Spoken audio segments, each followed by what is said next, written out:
ಇವತ್ತು ನಮ್ಮ ಮಾರ್ಕೆಟ್ ಯಾಕೆ ಈ ತರ ಪಾಸಿಟಿವ್ ಆಗಿ ರಿಯಾಕ್ಟ್ ಆಗಿದೆ. ಅದಾದ್ಮೇಲೆ ನಿನ್ನೆ ಮಾರ್ಕೆಟ್ ನ್ಯೂಸ್ ಅಲ್ಲಿ ಮೆನ್ಷನ್ ಮಾಡಿರೋ ಪ್ರಕಾರ ಓವರ್ ನೈಟ್ ಅಲ್ಲಿ FOMC ಮಿನಿಟ್ಸ್ ಮೀಟಿಂಗ್ ನಡೆದಿದೆ. ಈ ಮೀಟಿಂಗ್ ಔಟ್ಕಮ್ ಏನ್ ಬಂದಿದೆ ಅಂತ ಈ ವಿಡಿಯೋದಲ್ಲಿ ಮಾತಾಡ್ಕೊಳ್ಳೋಣ. ಅದ್ರ ಜೊತೆಗೆ ಲಾಸ್ಟ್ 1 ಅವರ್ ಅಲ್ಲಿ ನೋಡ್ಕೊಂಡ್ರೆ ಮಾರ್ಕೆಟ್ ತುಂಬಾನೇ ಫಾಲ್ ಆಗಿದ್ದು ಮತ್ತೆ ರಿಕವರಿ ಏನಕ್ಕಾಯ್ತು, ಇದರಿಂದ ಏನೇನ್ ರೀಸನ್ಸ್ ಇದೆ ಅಂತ ಮಾತಾಡ್ಕೊಳ್ಳೋಣ. ಅದ್ರ ಜೊತೆಗೆ ಮಾರ್ಕೆಟ್ ಅಲ್ಲಿ ಇನ್ನ ತುಂಬಾನೇ ಇಂಟ್ರೆಸ್ಟಿಂಗ್ ಅಪ್ಡೇಟ್ಸ್ ಎಲ್ಲ ಇದಾವೆ. ಇವನ್ನೆಲ್ಲ ಮಾತಾಡ್ಕೊಂಡು ಇವತ್ತಿನ ಮಾರ್ಕೆಟ್ ನ್ಯೂಸ್ ನ ಎಂಡ್ ಮಾಡೋಣ. Hello friends, welcome to brothers finance and good evening. ಇವತ್ತಿನ ಮಾರ್ಕೆಟ್ ಅಪ್ಡೇಟ್ಸ್ ಏನಂದ್ರೆ ಸೆನ್ಸೆಕ್ಸ್ 320 ಪಾಯಿಂಟ್ಸ್ ಗೈನ್ ಆಗಿ 83,013 ಅಲ್ಲಿ ಕ್ಲೋಸ್ ಆಗಿದೆ. ನಿಫ್ಟಿ 93 ಪಾಯಿಂಟ್ಸ್ ಗೈನ್ ಆಗಿ 25,423 ಅಲ್ಲಿ ಕ್ಲೋಸ್ ಆಗಿದೆ. ಬ್ಯಾಂಕ್ ನಿಫ್ಟಿ 234 ಪಾಯಿಂಟ್ಸ್ ಗೈನ್ ಆಗಿ 55,727 ಅಲ್ಲಿ ಕ್ಲೋಸ್ ಆಗಿದೆ. ಫ್ರೆಂಡ್ಸ್, ಇವತ್ತು ಮಾರ್ಕೆಟ್ ನೋಡಿದ್ರಾ ಸ್ವಲ್ಪ ಪಾಸಿಟಿವ್ ಆಗಿ ರಿಯಾಕ್ಟ್ ಆಗಿದೆ, including mid and small caps ಕೂಡ. ಮತ್ತೆ ನಮ್ಮ ಮಾರ್ಕೆಟ್ ಈ ತರ ಪಾಸಿಟಿವ್ ಆಗಿ ರಿಯಾಕ್ಟ್ ಆಗೋದಕ್ಕೆ ರೀಸನ್ ಏನು ಅಂತ ಅಂದ್ರೆ ನಿನ್ನೆ ರಾತ್ರಿ ನಡೆದಿರೋ FOMC ಮಿನಿಟ್ಸ್ ಮೀಟಿಂಗ್ ಅಲ್ಲಿ ಫೆಡ್ ಚೇರ್ಮನ್ ಅವರು 25 ಬೇಸಿಸ್ ಪಾಯಿಂಟ್ಸ್ ರೇಟ್ ಕಟ್ ಮಾಡಿದ್ದಾರೆ. ಅದ್ರ ಜೊತೆಗೆ ಫ್ಯೂಚರ್ ಪ್ರೊಜೆಕ್ಷನ್ಸ್ ಕೂಡ ಅಪ್ಡೇಟ್ ಮಾಡಿದ್ದಾರೆ. ಅದರಿಂದನೇ ನಮ್ಮ ಮಾರ್ಕೆಟ್ ಈ ತರ ಪಾಸಿಟಿವ್ ಆಗಿ ರಿಯಾಕ್ಟ್ ಆಗಿರೋದು. ಫಸ್ಟ್ ಇವಾಗ ಇದೇ ಇಯರ್ ಅಲ್ಲೇ 2025 ಅಲ್ಲಿ ನೋಡ್ಕೊಂಡ್ರೆ ಇನ್ನ 2 FOMC ಮಿನಿಟ್ಸ್ ಮೀಟಿಂಗ್ ಇದೆ. ಆ 2 ಮಿನಿಟ್ಸ್ ಮೀಟಿಂಗ್ ಅಲ್ಲೂ 25 ಬೇಸಿಸ್ ಪಾಯಿಂಟ್ಸ್ ರೇಟ್ ಕಟ್ ಮಾಡ್ತೀನಿ ಅಂತ ಪಾಸಿಟಿವ್ ಸ್ಟೇಟ್ಮೆಂಟ್ಸ್ ಮಾಡಿದ್ದಾರೆ. ಮತ್ತೆ ಫ್ರೆಂಡ್ಸ್, ಇದಕ್ಕೂ ಮುಂಚೆ ನೋಡ್ಕೊಂಡ್ರೆ ಈ 2025 ಅಲ್ಲಿ ಜಸ್ಟ್ ಒನ್ ಟೈಮ್ ಮಾತ್ರನೇ 25 ಬೇಸಿಸ್ ಪಾಯಿಂಟ್ಸ್ ರೇಟ್ ಕಟ್ ಮಾಡ್ತೀನಿ, ಅದು ಡಿಸೆಂಬರ್ ಮಂತ್ ಅಲ್ಲಿ ಅಂತ ಸ್ಟೇಟ್ಮೆಂಟ್ಸ್ ಮಾಡಿದ್ರು. ಆದ್ರೆ ಇವಾಗ ಅದನ್ನ 2 ಟೈಮ್ಸ್ ರೇಟ್ ಕಟ್ ಮಾಡ್ತೀನಿ ಅಂತ ಪಾಸಿಟಿವ್ ಸ್ಟೇಟ್ಮೆಂಟ್ಸ್ ಮಾಡಿದ್ರಲ್ಲ, ಅದರಿಂದನೂ ಸಹ ನಮ್ಮ ಮಾರ್ಕೆಟ್ ಈ ತರ ಪಾಸಿಟಿವ್ ಆಗಿ ರಿಯಾಕ್ಟ್ ಆಗಿದೆ. ಅದ್ರ ಜೊತೆಗೆ 2026 ಅಲ್ಲಿ ಮತ್ತೆ 2027 ಅಲ್ಲಿ ಪ್ರತಿ ವರ್ಷದಲ್ಲೂ ಒಂದೊಂದು time 25 basis points rate cut ಮಾಡ್ತೀನಿ ಅಂತ ಕೂಡ ಅಪ್ಡೇಟ್ ಮಾಡಿದ್ದಾರೆ. ಓವರ್ ಆಲ್ ಈ ಅಪ್ಡೇಟ್ಸ್ ಇಂದಾನೆ ನಮ್ಮ ಮಾರ್ಕೆಟ್ ಈ ತರ ಪಾಸಿಟಿವ್ ಆಗಿ ರಿಯಾಕ್ಟ್ ಆಗಿರೋದು. ಮತ್ತೆ US ಮಾರ್ಕೆಟ್ ನೋಡ್ಕೊಂಡ್ರೆ ನಿನ್ನೆ ತುಂಬಾನೇ ವೊಲಟೈಲ್ ಆಗಿ ರಿಯಾಕ್ಟ್ ಆಗಿ ಸ್ವಲ್ಪ ನೆಗೆಟಿವ್ ಅಲ್ಲಿ ಕ್ಲೋಸ್ ಆಗಿದೆ. ಅದ್ರ ಜೊತೆಗೆ ಫೆಡ್ ಚೇರ್ಮನ್ ಅವರು ಇನ್ಫ್ಲೇಷನ್ ಬಗ್ಗೆ, GDP ಬಗ್ಗೆ, ಜಾಬ್ಸ್ ಡೇಟಾ ಬಗ್ಗೆ ಪ್ರತಿಯೊಂದನ್ನು ಮಾತಾಡಿದ್ದಾರೆ. ಫ್ರೆಂಡ್ಸ್, ಇವಾಗ ಈ 2 ಇಮೇಜಸ್ ನೋಡಿ ನಿಮ್ಗೆ ಕ್ಲಿಯರ್ ಆಗಿ ಅರ್ಥ ಆಗುತ್ತೆ. ಇವಾಗ ಇನ್ಫ್ಲೇಷನ್ ಪ್ರೊಜೆಕ್ಷನ್ ಯಾವ ತರ ಇದೆ, GDP ಪ್ರೊಜೆಕ್ಷನ್ ಯಾವ ತರ ಇದೆ, ಜಾಬ್ಸ್ ಡೇಟಾ ಬಗ್ಗೆ ಎಲ್ಲ ಯಾವ ತರ ಸ್ಟೇಟ್ಮೆಂಟ್ ಮಾಡಿದ್ದಾರೆ ಅಂತ ನಿಮ್ಗೆ ಕ್ಲಿಯರ್ ಆಗಿ ಗೊತ್ತಾಗುತ್ತೆ. ಇದ್ರ ಬಗ್ಗೆ ಎಲ್ಲ ಇನ್ ಡೀಟೇಲ್ ಆಗಿ ಎಕ್ಸ್ಪ್ಲೈನ್ ಮಾಡ್ತಾ ಇದ್ರೆ ವಿಡಿಯೋ ಲೆಂತ್ ತುಂಬಾನೇ ಜಾಸ್ತಿ ಆಗುತ್ತೆ. ಜೊತೆಗೆ ಈ ಇಮೇಜಸ್ ನ ವಾಟ್ಸ್ಆಪ್ ಚಾನಲ್ ಕೂಡ ಕೊಟ್ಟಿರ್ತೀನಿ, ಒಂದ್ಸಲ ಚೆಕ್ ಮಾಡಿ. ವಾಟ್ಸ್ಆಪ್ ಚಾನಲ್ ಲಿಂಕ್ ಡಿಸ್ಕ್ರಿಪ್ಷನ್ ಅಲ್ಲಿ ಕೊಟ್ಟಿರ್ತೀನಿ. ಮತ್ತೆ ಫ್ರೆಂಡ್ಸ್, ಇವಾಗ ಈ ರೇಟ್ ಕಟ್ ನಡೆದ ಮೇಲೆ ಮೀಡಿಯಾ ಇಂಟರಾಕ್ಷನ್ ಅಲ್ಲಿ ಕೂಡ ಫೆಡ್ ಚೇರ್ಮನ್ ಅವರು ಮಾತಾಡಿದ್ದಾರೆ. ಇವಾಗ ಈ ಮೀಡಿಯಾ ಪರ್ಸನ್ಸ್ ಎಲ್ಲ ಯಾವ್ಯಾವ ತರ ಕ್ವಶನ್ಸ್ ಕೇಳಿದಾರೋ ಆ ಪ್ರತಿಯೊಂದು ಕ್ವಶನ್ಗೂ ಸಮಾಧಾನವಾಗಿ ಕ್ಲಿಯರ್ ಆಗಿ ಎಕ್ಸ್ಪ್ಲೈನ್ ಮಾಡಿದ್ದಾರೆ. ಅದರಿಂದನೇ US ಮಾರ್ಕೆಟ್ ತುಂಬಾ ವೊಲಟೈಲ್ ಆಗಿ ರಿಯಾಕ್ಟ್ ಆಗಿಲ್ಲ, ಸ್ವಲ್ಪ ವೊಲಟೈಲ್ ಆಗಿ ರಿಯಾಕ್ಟ್ ಆಗಿದೆ. ಮತ್ತೆ ಈ ಪ್ರೆಸ್ ಕಾನ್ಫರೆನ್ಸ್ ಅಲ್ಲಿ ಏನೇನು ಹೈಲೈಟ್ ಮಾಡಿದ್ದಾರೆ ಅಂದ್ರೆ ಇವಾಗ US ಮಾರ್ಕೆಟ್ ಅಲ್ಲಿ ಈ ಟ್ಯಾರಿಫ್ ಅನ್ಸರ್ಟಿನಿಟೀಸ್ ಎಲ್ಲ ಇದೆ ಅಲ್ವಾ, ಅದರಿಂದ ರಿಸಿಷನ್ಗೆ ಹೋಗೋ ಚಾನ್ಸಸ್ ಕೂಡ ಇದೆಯಾ ಅಂತ ಕೇಳಿದ್ದಾರೆ. ಆದ್ರೆ ಫೆಡ್ ಚೇರ್ಮನ್ ಅವರು ರಿಸಿಷನ್ಸ್ಗೆ ಯಾವುದೇ ತರ ಚಾನ್ಸಸ್ ಇಲ್ಲ ಅಂತ ಕೂಡ ಪಾಸಿಟಿವ್ ಸ್ಟೇಟ್ಮೆಂಟ್ಸ್ ಮಾಡಿದ್ದಾರೆ. ಅದ್ರ ಜೊತೆಗೆ ಜಾಬ್ಸ್ ಡೇಟಾ ಬಗ್ಗೆ ಕೂಡ ಕೇಳಿದ್ದಾರೆ. ಇದಕ್ಕೂ ಕೂಡ ಈ ಟ್ಯಾರಿಫ್ ಅನ್ಸರ್ಟಿನಿಟೀಸ್ ಇಂದಾನೆ ಜಾಬ್ಸ್ ಸ್ವಲ್ಪ ವೀಕ್ ಆಗಿದೆ, ಕಮಿಂಗ್ ಟೈಮ್ ಅಲ್ಲಿ ಇನ್ಕ್ರೀಸ್ ಆಗುತ್ತೆ ಅಂತ ಪಾಸಿಟಿವ್ ಸ್ಟೇಟ್ಮೆಂಟ್ಸ್ ಮಾಡಿದ್ದಾರೆ. ನೆಕ್ಸ್ಟ್ ಅದಾದ್ಮೇಲೆ ಫ್ರೆಂಡ್ಸ್, ಓವರ್ ಆಲ್ ಈ FOMC ಮಿನಿಟ್ಸ್ ಮೀಟಿಂಗ್ ಅಲ್ಲಿ ಪಾಸಿಟಿವ್ ಅಪ್ಡೇಟ್ಸ್ ಬಂದಿದ್ದಾವೆ. ಅದಾದ್ಮೇಲೆ ಇವಾಗ ಇವ್ರು ಏನ್ ಪ್ರೊಜೆಕ್ಷನ್ಸ್ ಕೊಟ್ಟಿದ್ದಾರೆ ಆ ಪ್ರೊಜೆಕ್ಷನ್ಸ್ಗೆ ತಕ್ಕನಾಗಿ ಕಮಿಂಗ್ ಟೈಮ್ ಅಲ್ಲಿ ಈ inflation data, GDP data, jobs data ಎಲ್ಲ ಯಾವ ತರ ಬರ್ತವೆ ಅಂತ ನೋಡ್ಬೇಕಾಗಿರುತ್ತೆ. ಓವರ್ ಆಲ್ ಪಾಸಿಟಿವ್ ಅಪ್ಡೇಟ್ಸ್ ಬಂದಿರೋ ಕಾರಣದಿಂದನೇ ಇವತ್ತು IT ಸೆಕ್ಟರ್ ನೋಡಿದ್ರ ನಿಯರ್ಲಿ 1% ವರೆಗೂ ಪಾಸಿಟಿವ್ ಆಗಿ ರಿಯಾಕ್ಟ್ ಆಗಿದೆ. ಪ್ರತಿಯೊಂದು ಕಂಪನಿ ನೋಡ್ಕೊಂಡ್ರು ಮಾರ್ಕೆಟ್ ಓಪನಿಂಗ್ ಟೈಮ್ ಅಲ್ಲೇನೆ 1 to 3% ವರೆಗೂ ಪಾಸಿಟಿವ್ ಆಗಿ ರಿಯಾಕ್ಟ್ ಆಗಿದಾವೆ. ನೆಕ್ಸ್ಟ್ ಅದಾದ್ಮೇಲೆ ಫ್ರೆಂಡ್ಸ್, ನಿನ್ನೆ ಮಾರ್ಕೆಟ್ ನ್ಯೂಸ್ ಅಲ್ಲೇನೆ ನಿಮ್ಗೆ ಹೈಲೈಟ್ ಮಾಡಿದ್ದೆ, ಒಂದ್ ವೇಳೆ ಈ FOMC ಮಿನಿಟ್ಸ್ ಮೀಟಿಂಗ್ ಅಲ್ಲಿ ಪಾಸಿಟಿವ್ ಅಪ್ಡೇಟ್ಸ್ ಬಂದ್ರೆ ಪ್ರಾಫಿಟ್ ಬುಕಿಂಗ್ ನಡೆಯೋ ಚಾನ್ಸಸ್ ಕೂಡ ತುಂಬಾನೇ ಜಾಸ್ತಿ ಇರುತ್ತೆ ಅಂತ ಮೆನ್ಷನ್ ಮಾಡಿದ್ದೆ. ಅದೇ ತರನೇ ಮಧ್ಯಾಹ್ನ ಅಷ್ಟೊತ್ತಿಗೆಲ್ಲ ನಮ್ಮ ಮಾರ್ಕೆಟ್ ಅಲ್ಲಿ ಪ್ರಾಫಿಟ್ ಬುಕಿಂಗ್ ಶುರು ಆಯ್ತು. ನಿಯರ್ಲಿ 100 ಪಾಯಿಂಟ್ಸ್ ಪಾಸಿಟಿವ್ ಆಗಿ ರಿಯಾಕ್ಟ್ ಆಗಿದ್ದು ನಿಫ್ಟಿನೇ ಕಂಪ್ಲೀಟ್ ಆಗಿ ಫಾಲ್ ಆಗೋಗಿತ್ತು. ಆದ್ರೆ ಲಾಸ್ಟ್ 1 ಅವರ್ ಅಲ್ಲಿ ನೋಡ್ಕೊಂಡ್ರೆ ನಮ್ಮ ಮಾರ್ಕೆಟ್ ಎಷ್ಟು ಫಾಲ್ ಆಗಿತ್ತೋ ಅಷ್ಟೊಂದು ರಿಕವರ್ ಆಗಿದೆ ಅಲ್ವಾ. ಇದಕ್ಕೆ ರೀಸನ್ಸ್ ಏನು ಅಂತ ಅಂದ್ರೆ ಇಂಡಿಯನ್ ಚೀಫ್ ಎಕನಾಮಿಕ್ ಅಡ್ವೈಸರ್ ಅವರು ಇದಾರಲ್ವಾ, ಇವಾಗ ಇಂಡಿಯಾ ಮತ್ತೆ US ರಿಲೇಟೆಡ್ ಆಗಿ ಏನ್ ಟ್ರೇಡ್ ಟೆನ್ಷನ್ಸ್ ನಡೀತಾ ಇದೆ ಇದ್ರ ರಿಲೇಟೆಡ್ ಆಗಿ ತುಂಬಾನೇ ಪಾಸಿಟಿವ್ ಸ್ಟೇಟ್ಮೆಂಟ್ಸ್ ಮಾಡಿದ್ದಾರೆ. ಇವಾಗ ಸಿಂಪಲ್ ಆಗಿ ಎಕ್ಸ್ಪ್ಲೈನ್ ಮಾಡ್ತೀನಿ ನೋಡಿ. ಇವಾಗ ಇಂಡಿಯಾ ಮೇಲೆ ನೋಡ್ಕೊಂಡ್ರೆ 50% ಟ್ಯಾರಿಫ್ ಇದೆ ಅಲ್ವಾ, ಅದರಲ್ಲಿ 25% ಟ್ಯಾರಿಫ್ ಏನಿದೆ ಇದು ರಷ್ಯನ್ ಆಯಿಲ್ ನ ಪರ್ಚೇಸ್ ಮಾಡ್ತಿರೋ ಕಾರಣದಿಂದ ಹಾಕಿರೋ ಟ್ಯಾರಿಫ್. ಇದನ್ನ ನವೆಂಬರ್ ಎಂಡ್ ಒಳಗಡೆ ಇದನ್ನ ಪಾಸ್ ಮಾಡೋ ಚಾನ್ಸಸ್ ಇದೆ ಅಂತ ಮೆನ್ಷನ್ ಮಾಡಿದ್ದಾರೆ. ಅದಾದ್ಮೇಲೆ ಇವಾಗ ಇಂಡಿಯಾ ಮೇಲೆ 25% ರೆಸಿಪ್ರೋಕಲ್ ಟ್ಯಾರಿಫ್ ಇದೆ ಅಲ್ವಾ, ಇದು ಕೂಡ ಈ ಟ್ರೇಡ್ ನೆಗೋಸಿಯೇಷನ್ಸ್ ಬೇಗನೆ ಕಂಪ್ಲೀಟ್ ಆಗುತ್ತೆ. ಅದರಿಂದ ಇಂಡಿಯಾ ಮೇಲೆ 10 to 15% ಟ್ಯಾರಿಫ್ ಇರೋ ಚಾನ್ಸಸ್ ಜಾಸ್ತಿನೇ ಇರುತ್ತೆ ಅಂತ ಪಾಸಿಟಿವ್ ಸ್ಟೇಟ್ಮೆಂಟ್ಸ್ ಮಾಡಿದ್ದಾರೆ. ಫ್ರೆಂಡ್ಸ್, ಇವಾಗ 50% ಟ್ಯಾರಿಫ್ ಎಲ್ಲೋಯ್ತು, 15% ಟ್ಯಾರಿಫ್ ಎಲ್ಲೋಯ್ತು ಅಂದ್ರೆ ತುಂಬಾನೇ ಡಿಫ್ರೆನ್ಸ್ ಇದೆ ಅಲ್ವಾ. ಅದರಿಂದನೇ ನಮ್ಮ ಮಾರ್ಕೆಟ್ ಈ ತರ ಪಾಸಿಟಿವ್ ಆಗಿ ರಿಯಾಕ್ಟ್ ಆಗಿರೋದು. ಅದ್ರ ಜೊತೆಗೆ ತುಂಬಾ ಅಪ್ಡೇಟ್ಸ್ ಬರ್ತಾ ಇದಾವೆ. ಇವಾಗ ನವೆಂಬರ್ ಒಳಗಡೆ ಈ ಟ್ರೇಡ್ ಡೀಲ್ ಕೂಡ ಕಂಪ್ಲೀಟ್ ಆಗೋ ಚಾನ್ಸಸ್ ಜಾಸ್ತಿನೇ ಇದೆ ಅಂತ. ನೋಡೋಣ ಈ ಟ್ರೇಡ್ ಟೆನ್ಷನ್ಸ್ ಎಲ್ಲ ಯಾವಾಗ ಕೊನೆ ಆಗುತ್ತೆ ಅಂತ. ಯಾವುದೇ ಪಾಯಿಂಟಲ್ಲಿ ನಾನು ಹೇಳೋ ಇನ್ಫಾರ್ಮೇಷನ್ ನಿಮಗೆ ಯೂಸ್ಫುಲ್ ಅನಿಸಿದ್ರೆ ಈ ವಿಡಿಯೋನ ಲೈಕ್ ಮಾಡಿ ಮತ್ತು ನಿಮ್ಮ ಫ್ರೆಂಡ್ಸಲ್ಲಿ ಯಾರಿಗಾದ್ರೂ ಸ್ಟಾಕ್ ಮಾರ್ಕೆಟ್ ಬಗ್ಗೆ ಇಂಟ್ರೆಸ್ಟ್ ಇರೋರಿಗೆ ಈ ವಿಡಿಯೋಸ್ನ ಶೇರ್ ಮಾಡಿ. Market key updates. ಫಸ್ಟ್ ಇವಾಗ ಪೂನಾವಾಲಾ ಫಿನ್ಕಾರ್ಪ್ ಬಗ್ಗೆ ಮಾತಾಡ್ಕೊಳ್ಳೋಣ. ಈ ಕಂಪನಿ ನೋಡಿಕೊಂಡ್ರೆ ಇವತ್ತು ಇಂಟ್ರಾಡೇ ಸೆಷನಲ್ಲಿ ನಿಯರ್ಲಿ 14% ಪಾಸಿಟಿವ್ ಆಗಿ ರಿಯಾಕ್ಟ್ ಆಗಿದೆ. ಫಸ್ಟ್ ಇವಾಗ ಈ ಕಂಪನಿ ಬಿಸ್ನೆಸ್ ಬಗ್ಗೆ ಮಾತಾಡ್ಕೊಂಡು ಅದಾದ್ಮೇಲೆ ಏನಕ್ಕೆ ಈ ತರ ಪಾಸಿಟಿವ್ ಆಗಿ ರಿಯಾಕ್ಟ್ ಆಗಿದೆ ಅಂತ ಹೇಳ್ತೀನಿ. ಇದೊಂದು NBFC ಅಂದ್ರೆ ನಾನ್ ಬ್ಯಾಂಕಿಂಗ್ ಫಿನಾನ್ಷಿಯಲ್ ಸರ್ವಿಸಸ್ ನ ಪ್ರೊವೈಡ್ ಮಾಡ್ತಾರೆ. ಸಿಂಪಲ್ ಆಗಿ ಹೇಳ್ಬೇಕು ಅಂದ್ರೆ ಇವಾಗ ಕಾರ್ಗೆ ಫೈನಾನ್ಸ್ ಕೊಡ್ತಾರೆ, ಪರ್ಸನಲ್ ಲೋನ್ ನ ಪ್ರೊವೈಡ್ ಮಾಡ್ತಾರೆ, ಬಿಸ್ನೆಸ್ ಲೋನ್, ಎಜುಕೇಶನ್ ಲೋನ್, ಈ ತರ ತುಂಬಾ ಪ್ರಾಡಕ್ಟ್ಸ್ ಇರ್ತಾವಲ್ವಾ. ಈ ತರ ತುಂಬಾ ಪ್ರಾಡಕ್ಟ್ಸ್ಗೆ ಇವರು ಲೋನ್ಸ್ ನ ಪ್ರೊವೈಡ್ ಮಾಡ್ತಾ ಇರ್ತಾರೆ. ಮತ್ತೆ ಇವತ್ತು ಈ ತರ ಪಾಸಿಟಿವ್ ಆಗಿ ರಿಯಾಕ್ಟ್ ಆಗೋದಕ್ಕೆ ರೀಸನ್ ಏನು ಅಂತ ಅಂದ್ರೆ ಈ ಕಂಪನಿ ಪ್ರಮೋಟರ್ ಆದ ಸನ್ ಹೋಲ್ಡಿಂಗ್ ಪ್ರೈವೇಟ್ ಲಿಮಿಟೆಡ್ ಅವರು ಮುಂಚೆ ಈ ಕಂಪನಿಯಲ್ಲಿ 62.43% ಸ್ಟೇಕ್ ನ ಹೋಲ್ಡ್ ಮಾಡ್ತಾ ಇದ್ರು. ಅದನ್ನ ಇವಾಗ 63.97%ಗೆ ಇನ್ಕ್ರೀಸ್ ಮಾಡ್ಕೊಂಡಿದ್ದಾರೆ. ಫ್ರೆಂಡ್ಸ್, ಇವಾಗ ಯಾವ್ದಾದ್ರು ಒಂದು ಕಂಪನಿಯಲ್ಲಿ ಪ್ರಮೋಟರ್ಸ್ ಸ್ಟೇಕ್ ನ ಇನ್ಕ್ರೀಸ್ ಮಾಡ್ಕೊತಾ ಇದ್ದಾರೆ ಅಂದ್ರೆ ಅದೊಂದು ಪಾಸಿಟಿವ್ ಸೈನ್ ಆಗುತ್ತೆ. ಅದರಿಂದನೇ ಈ ಕಂಪನಿ ಈ ತರ ಪಾಸಿಟಿವ್ ಆಗಿ ರಿಯಾಕ್ಟ್ ಆಗಿರೋದು. ಫ್ರೆಂಡ್ಸ್, ಇವಾಗ ಜನರಲ್ ಆಗಿ ಯಾರಾದ್ರೂ ಒಂದು ಕಂಪನಿಯಲ್ಲಿ ಯಾವಾಗ ಇನ್ವೆಸ್ಟ್ ಮಾಡ್ತಾರೆ ಹೇಳಿ, ಕಮಿಂಗ್ ಟೈಮಲ್ಲಿ ಆ ಕಂಪನಿ ಏನಾದರೂ ಇನ್ನೂ ತುಂಬ ಪಾಸಿಟಿವ್ ಆಗಿ ಗ್ರೋ ಆಗುತ್ತೆ ಅನ್ನೋ ಒಂದು ಎಕ್ಸ್ಪೆಕ್ಟೇಷನ್ ಇದ್ರೆ ಮಾತ್ರನೇ ಒಂದು ಕಂಪನಿಯಲ್ಲಿ ಇನ್ವೆಸ್ಟ್ ಮಾಡ್ತಾರೆ. ಇವಾಗ ಅದೇ ಥರನೇ ಇವಾಗ ಪ್ರಮೋಟರ್ಸೇ ಇನ್ವೆಸ್ಟ್ ಮಾಡಿದ್ರಲ್ವಾ, ಅದರಿಂದ ಕಮಿಂಗ್ ಟೈಮಲ್ಲಿ ಈ ಕಂಪನಿ ಇನ್ನೂ ಪಾಸಿಟಿವ್ ಆಗಿ ಗ್ರೋ ಆಗುತ್ತೆ ಅನ್ನೋ ಒಂದು ಎಕ್ಸ್ಪೆಕ್ಟೇಷನ್ ಇದೆ ಅಲ್ವಾ. ಆ ಎಕ್ಸ್ಪೆಕ್ಟೇಷನ್ ಇಂದನೇ ಈ ಕಂಪನಿಯಲ್ಲಿ ಇವತ್ತು ತುಂಬಾನೇ ಹೆವಿ ವಾಲ್ಯೂಮ್ ಬೈಯಿಂಗ್ ನಡೆದಿದೆ. ಅದರಿಂದನೇ ಇವತ್ತು ಇಂಟ್ರಾಡೇ ಸೆಷನ್ ನಿಯರ್ಲಿ 14% ವರೆಗೂ ಪಾಸಿಟಿವ್ ಆಗಿ ರಿಯಾಕ್ಟ್ ಆಗಿರೋದು. ಮತ್ತೆ ಫ್ರೆಂಡ್ಸ್, ಇವಾಗ ಈ ಕಂಪನಿ ಪ್ರಮೋಟರ್ ನೋಡ್ಕೊಂಡ್ರೆ ಇವಾಗ 1500 crores ಇನ್ವೆಸ್ಟ್ ಮಾಡಿದ್ದಾರೆ. ಅದರಿಂದ ಬುಕ್ ವ್ಯಾಲ್ಯೂ ಪರ್ ಶೇರ್ ನೋಡ್ಕೊಂಡ್ರೆ 13.4% ಇನ್ಕ್ರೀಸ್ ಆಗಿದೆ. ಜೊತೆಗೆ ಮುಂಚೆ ನೋಡ್ಕೊಂಡ್ರೆ ಈ ಕಂಪನಿ ಬುಕ್ ವ್ಯಾಲ್ಯೂ 105 rupees ಇತ್ತು. ಆದ್ರೆ ಇವಾಗ ಈ ತರ ಇನ್ವೆಸ್ಟ್ ಮಾಡಿರೋ ಕಾರಣದಿಂದ ಅದು 119 rupees ಪರ್ ಶೇರ್ಗೆ ಇನ್ಕ್ರೀಸ್ ಆಗಿದೆ. ಫ್ರೆಂಡ್ಸ್, ಇವಾಗ ಈ NBFCs ರಿಲೇಟೆಡ್ ಆಗಿ ನನ್ನ ಒಪಿನಿಯನ್ ನ ಶೇರ್ ಮಾಡ್ತೀನಿ ನೋಡಿ. ಇವಾಗ ಈ GST ಅಲ್ಲಿ ಸ್ವಲ್ಪ ಚೇಂಜಸ್ ನ ತಂದಿರೋ ಕಾರಣದಿಂದ ಈ ಬ್ಯಾಂಕ್ಸ್ ಮತ್ತೆ NBFCsಗೆ ತುಂಬಾನೇ ಪಾಸಿಟಿವ್ ಆಗುತ್ತೆ. ಯಾವ ತರ ಅಂತ ನೋಡ್ಕೊಂಡ್ರೆ ಎಕ್ಸಾಂಪಲ್, ಇವಾಗ ಈ GST ಅಲ್ಲಿ ಈ ಕಾರ್ಸ್ ಮೇಲೆ ಮುಂಚೆ 28% ಟ್ಯಾಕ್ಸಸ್ ಇತ್ತು, ಅದನ್ನ ಇವಾಗ 18%ಗೆ ಕಮ್ಮಿ ಮಾಡಿದ್ರಲ್ವಾ. ಅದರಿಂದ ಈ ಆಟೋ ಸೆಕ್ಟರ್ಗೆ ಡಿಮ್ಯಾಂಡ್ ಅನ್ನೋದು ತುಂಬಾನೇ ಇನ್ಕ್ರೀಸ್ ಆಗುತ್ತೆ. ಆ ತರ ಡಿಮ್ಯಾಂಡ್ ಇನ್ಕ್ರೀಸ್ ಆಗೋದ್ರಿಂದ ಇವಾಗ ಸಿಂಪಲ್ ಆಗಿ ಹೇಳ್ಬೇಕು ಅಂದ್ರೆ ಯಾರಾದ್ರೂ ಕಾರ್ನ ಪರ್ಚೇಸ್ ಮಾಡ್ಬೇಕು ಅಂದ್ರೆ ತುಂಬಾ ಜನ ಎಲ್ಲ ಬ್ಯಾಂಕ್ಸ್ ಅಥವಾ NBFCs ಹತ್ರ ಲೋನ್ ನ ತಗೊಂಡೆ ತಾನೇ ಪರ್ಚೇಸ್ ಮಾಡೋದು. ಅದರಿಂದ ಈ ಬ್ಯಾಂಕ್ಸ್ ಮತ್ತೆ NBFCs ರಿಲೇಟೆಡ್ ಆಗಿ ತುಂಬಾನೇ ಪಾಸಿಟಿವ್ ಗ್ರೋತ್ ಇರುತ್ತೆ ಅಂತ ಅನ್ಕೊಂತಾ ಇದ್ದೀನಿ. ಅದಕ್ಕೋಸ್ಕರ ಇದೊಂದೇ ಕಂಪನಿ ಅಂತಾನೆ ಅಲ್ಲ, ಈ NBFC ಸೆಗ್ಮೆಂಟ್ ಅಲ್ಲಿ ಯಾರ್ಯಾರು ವರ್ಕ್ ಮಾಡ್ತಾ ಇದಾರೆ ಆ ಕಂಪನೀಸ್ಗೆಲ್ಲ ಕಮಿಂಗ್ ಟೈಮಲ್ಲಿ ಈ GST ಅಂಡರ್ ಅಲ್ಲಿ ಯಾರ್ಯಾರಿಗೆ ಎಷ್ಟೆಷ್ಟು ಬೆನಿಫಿಟ್ ಇರುತ್ತೆ ಅಂತ ಪ್ರತಿಯೊಂದನ್ನು ಡೀಟೇಲ್ ಆಗಿ ಅನಾಲಿಸಿಸ್ ಮಾಡಿ ನೋಡೋಣ. Q3 ಅಲ್ಲಿ ಈ ಬ್ಯಾಂಕ್ಸ್ ಮತ್ತೆ NBFCs ಯಾವ ತರ ಗ್ರೋತ್ ನ ಪೋಸ್ಟ್ ಮಾಡ್ತಾರೆ ಅಂತ. Next, Dixon technologies. ಈ ಕಂಪನಿ ಬಗ್ಗೆ ತುಂಬಾ ಸಲನೇ ಮಾತಾಡ್ಕೊಂಡಿದ್ವಿ. ಅದ್ರ ಜೊತೆಗೆ ಇವತ್ತು ನೋಡ್ಕೊಂಡ್ರು ಒಂದು ಇಂಟ್ರೆಸ್ಟಿಂಗ್ ಅಪ್ಡೇಟ್ ಬಂದಿದೆ. ಇವರು EMS ಸೆಗ್ಮೆಂಟ್ ಅಲ್ಲೇನೆ ಮೇಜರ್ ಪ್ಲೇಯರ್ ಆಗಿದ್ದಾರೆ.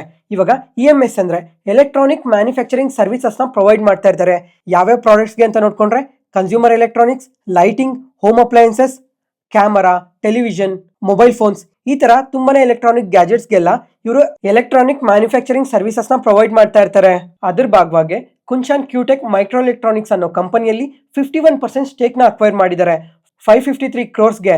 ಫ್ರೆಂಡ್ಸ್, ಇವಾಗ ಈ ಕ್ಯೂಟೆಕ್ ಮೈಕ್ರೋ ಎಲೆಕ್ಟ್ರಾನಿಕ್ಸ್ ಕಂಪನಿ ಇದೆ ಅಲ್ವಾ, ಈ ಕಂಪನಿನ ಅಕ್ವೈರ್ ಮಾಡಿದ್ರಲ್ವಾ, ಇವರು ಬಿಸ್ನೆಸ್ ಏನ್ ಮಾಡ್ತಾರೆ ಅಂತ ನೋಡ್ಕೊಂಡ್ರೆ ಈ ಕ್ಯಾಮ್ರಾ ಮಾಡ್ಯೂಲ್ಸ್ ಇರ್ತಾವಲ್ವಾ, ಈ ಕ್ಯಾಮ್ರಾ ಮಾಡ್ಯೂಲ್ಸ್ ನ ಡೆವಲಪ್ ಮಾಡ್ತಾರೆ, ಮ್ಯಾನುಫ್ಯಾಕ್ಚರ್ ಮಾಡ್ತಾರೆ, ಡಿಸ್ಟ್ರಿಬ್ಯೂಟ್ ಕೂಡ ಇವರೇ ಮಾಡ್ತಾರೆ. ಅದ್ರ ಜೊತೆಗೆ ಬರೀ ಕ್ಯಾಮ್ರಾ ಮಾಡ್ಯೂಲ್ಸ್ ಮಾತ್ರ ಅಲ್ಲ, multi camera modules, 3D modules, ಈ ತರ ತುಂಬಾನೇ ಕ್ಯಾಮ್ರಾ ರಿಲೇಟೆಡ್ ಪ್ರಾಡಕ್ಟ್ಸ್ ಎಲ್ಲ ಇವರು ಮ್ಯಾನುಫ್ಯಾಕ್ಚರ್ ಮಾಡ್ತಾರೆ. ಫೋನ್ಸ್ಗೆ, ಟ್ಯಾಬ್ಲೆಟ್ಸ್ಗೆ ಮತ್ತೆ ಇನ್ನ ಸ್ವಲ್ಪ ಪ್ರಾಡಕ್ಟ್ಸ್ಗೆಲ್ಲ ಮ್ಯಾನುಫ್ಯಾಕ್ಚರ್ ಮಾಡ್ತಾರೆ. ಓಕೆನಾ? ಮತ್ತೆ ಫ್ರೆಂಡ್ಸ್, ಇವಾಗ ಇದಕ್ಕೂ ಡಿಕ್ಸಾನ್ ಟೆಕ್ನಾಲಜಿ ಬಿಸ್ನೆಸ್ಗೆ ಏನ್ ಸಂಬಂಧ ಇದೆ ಅಂತ ನೋಡ್ಕೊಂಡ್ರೆ ಆಗ್ಲೇ ಹೇಳ್ದೆ ಅಲ್ವಾ, ಈ ಡಿಕ್ಸಾನ್ ಟೆಕ್ನಾಲಜೀಸ್ ಅವರು ಎಲೆಕ್ಟ್ರಾನಿಕ್ ಮ್ಯಾನುಫ್ಯಾಕ್ಚರಿಂಗ್ ಸರ್ವಿಸಸ್ ನ ಪ್ರೊವೈಡ್ ಮಾಡ್ತಾರೆ ಅಂತ. ಅದರಲ್ಲಿ ಮೊಬೈಲ್ ಫೋನ್ಸ್ ಕೂಡ ಇನ್ಕ್ಲೂಡ್ ಆಗಿರುತ್ತೆ. ಯಾವ್ಯಾವ ಕಂಪನೀಸ್ ಇದೆ ಅಂತ ಅಂದ್ರೆ Samsung, Motorola, Xiaomi, Oppo, Realme, Google Pixel, ಈ ತರ ದೊಡ್ಡ ದೊಡ್ಡ ಕಂಪನೀಸ್ಗೆಲ್ಲ ಎಲೆಕ್ಟ್ರಾನಿಕ್ ಮ್ಯಾನುಫ್ಯಾಕ್ಚರಿಂಗ್ ಸರ್ವಿಸಸ್ ನ ಪ್ರೊವೈಡ್ ಮಾಡ್ತಾರೆ. ಮತ್ತೆ ಫ್ರೆಂಡ್ಸ್, ಇವಾಗ ಈ ಕಂಪನಿನ ಏನಕ್ಕೆ ಅಕ್ವೈರ್ ಮಾಡಿದ್ದಾರೆ ಅಂತಂದ್ರೆ ಇವಾಗ ಈ ಮೊಬೈಲ್ ಮ್ಯಾನುಫ್ಯಾಕ್ಚರಿಂಗ್ ಸರ್ವಿಸಸ್ ನ ಪ್ರೊವೈಡ್ ಮಾಡ್ಬೇಕಲ್ವಾ, ಅದರಲ್ಲಿ ಕ್ಯಾಮ್ರಾ ಕೂಡ ಇನ್ಕ್ಲೂಡ್ ಆಗಿರುತ್ತೆ.